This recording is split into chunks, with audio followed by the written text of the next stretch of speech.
Government पूरी fail हो गई है। We all rented employees have decided that we are leaving the valley. एक आतंकवादी पकड़ नहीं पा रहे हैं जो रोजाना आके किसी न किसी को मार डालता है। Every Hindu who is not safe here. आप सिर्फ पिक्चर बनाने में प्रमोशन में आप ये समझ रहे कि कश्मीरी पंडित का हमला पिक्चर प्रमोशन से होगा। ऐसी गैर जिम्मेदार सरकार, इसे बर्खास्त किया जाना चाहिए, इसे स्वेच्छा से इस्तीफा दे देना चाहिए कि हम नाकामयाब हो गए, हम देश नहीं चला पा रहे हैं। कश्मीर की वादियां इस वक्त जब सैलानियों की जमघट से आबाद होनी थी, तब वहां सिलसिलेवार कत्ल से खौफ, मातम और आक्रोश फैला है। घाटी में 32 साल बाद एक बार फिर कश्मीरी पंडित आतंकियों के निशाने पर हैं।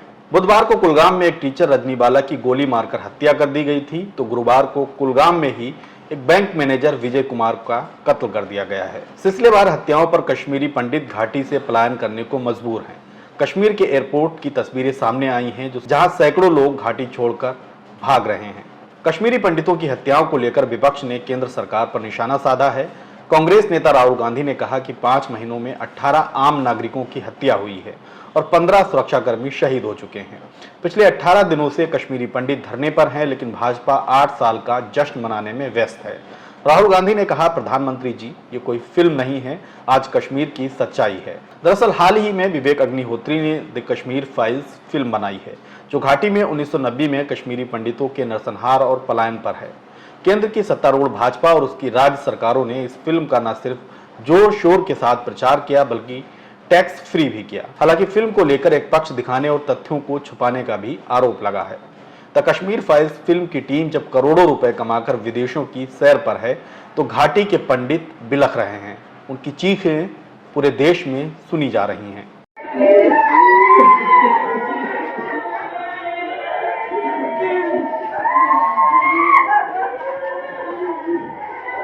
केंद्र सरकार ने 5 अगस्त 2019 को जम्मू कश्मीर से धारा 370 हटाई थी। कई नेताओं को होम अरेस्ट कर दिया गया था। इसके बाद लंबे समय तक घाटी में कर्फ्यू रहा और फिर लॉकडाउन लग गया। 1990 में पलायन कर चुके कश्मीरी पंडितों के परिजनों को पीएम विशेष पैकेज के तहत बसाया गया था। उन्हें सरकारी नौकरियां दी गई थीं। अब आतंकी उन्हीं कश्मीरी पंडितों को टारगेट कर रहे हैं, जो यहां से जाकर दोबारा घाटी में बसे हैं। गवर्नमेंट पूरी फेल हो गई है एक कश्मीरी पंडित को, एक माइनॉरिटी को यहाँ पे सिक्योरिटी देने में। आप देख सकते हैं राहुल जी की हत्या 12 तारीख को डिस्ट्रिक्ट ऑफिस में की गई और आज हमारी दूसरी बहन रजनी बाला को स्कूल में जाके उसको मारा गया। ये कैसी एडमिनिस्ट्रेशन है, सोई हुई है, कोई सिक्योरिटी नहीं है। हम एलजी साहब से गुजारिश करते हैं, प्लीज इस पे इंटरवीन करें। हम होम मिनिस्टर साहब को इस पे इंटरवीन करने के लिए बोलते हैं, हम प्राइम मिनिस्टर मोदी जी को बोलते हैं इसमें इंटरवीन करें, क्योंकि कश्मीरी पंडित सड़कों पे आ गया है सर। इसके बाद उसके बचने की कोई गुजारिश नहीं है। Thank you. इसको लेकर ऑल इंडिया मजलिस इत्तेहादुल मुस्लिमीन के अध्यक्ष और हैदराबाद से सांसद असदुद्दीन ओवैसी ने केंद्र सरकार पर निशाना साधा है। 1989 में भी ऐसा ही हुआ था कि पॉलिटिकल आउटलेट को बिल्कुल बंद कर दिया गया था।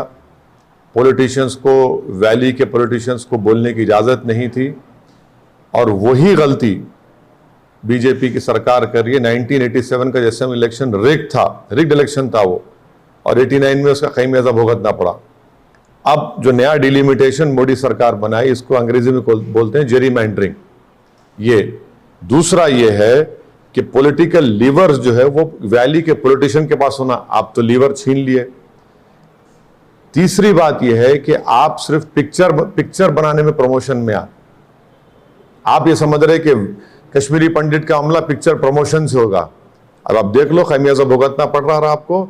और ये हो गया कि रात में आपको, जहां पर हमारे कश्मीरी पंडित रहते हैं, वहां पर उनको आपको बंद करना पड़ रहा, उनको भागने से रोकना पड़ रहा। आपको पिक्चरों को प्रमोट कर रही है।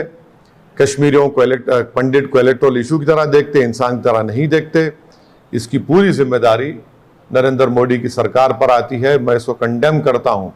मगर आप ये बताइए कि एक प्राइवेट व्हीकल में हमारे सिपाही जा रहे हैं और उस प्राइवेट व्हीकल में ब्लास्ट हो गया।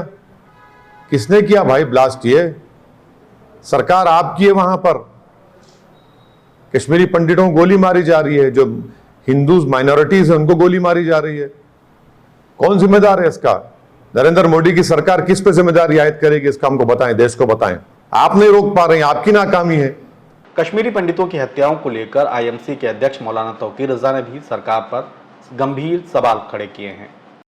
वहाँ हिंदू भी मारे जा रहे हैं, मुसलमान भी मारे जा रहे हैं, पंडित भी मारे जा रहे हैं, गैर पंडित भी मारे जा रहे हैं। तो वहाँ जो कुछ हो रहा है सिर्फ दिल्ली सरकार उसके लिए जिम्मेदार है, जवाबदेह है।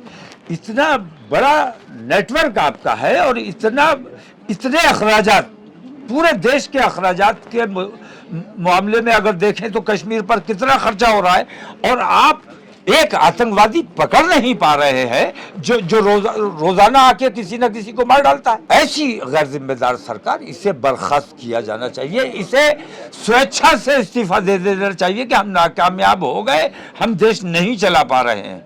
देश में अफरा तफरी का माहौल है, देश में जिसकी लाठी उसकी भैंस वाला माहौल बन चुका है। सरकार को चाहिए कि अगर उनके अंदर जरा सी भी इंसानियत है तो वो स्वेच्छा से अपना इस्तीफा दे दें और कबूल कर ले कि वो नाकाम हो चुके, फेल हो चुके। कश्मीर में हत्या, पलायन और विपक्ष के हमलों के बीच गृह मंत्री अमित शाह और राष्ट्रीय सुरक्षा सलाहकार अजीत डोभाल के बीच एक उच्च स्तरीय मीटिंग हुई है। उसमें रॉ चीफ सामंत गोयल भी शामिल रहे। शुक्रवार को गृह मंत्री कश्मीर के उपराज्यपाल मनोज सिन्हा के साथ फिर मीटिंग करेंगे। सरकार की सबसे बड़ी चुनौती घाटी के पंडितों की सुरक्षा और उनमें विश्वास पैदा करने की है। आपको बता दें कि कश्मीर की बहुसंख्यक मुस्लिम आबादी भी कश्मीरी पंडितों के साथ खड़ी दिखाई दे रही है और उनकी सुरक्षा के लिए आवाजें भी उठा रही है।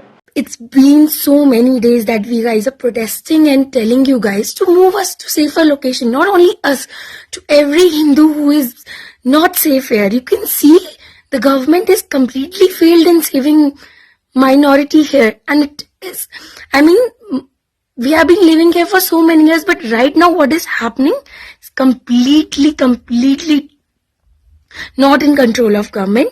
So this is an announcement that we all rented employees have decided that we are leaving the valley and we are not going to come back here because there is no security.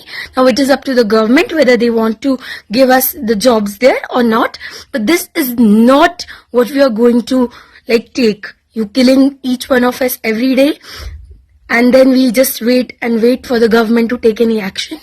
I'm so sorry, this is not going to happen, and I request you that you please ensure each and everyone reaches safely to Jammu or other provinces where they can feel safe.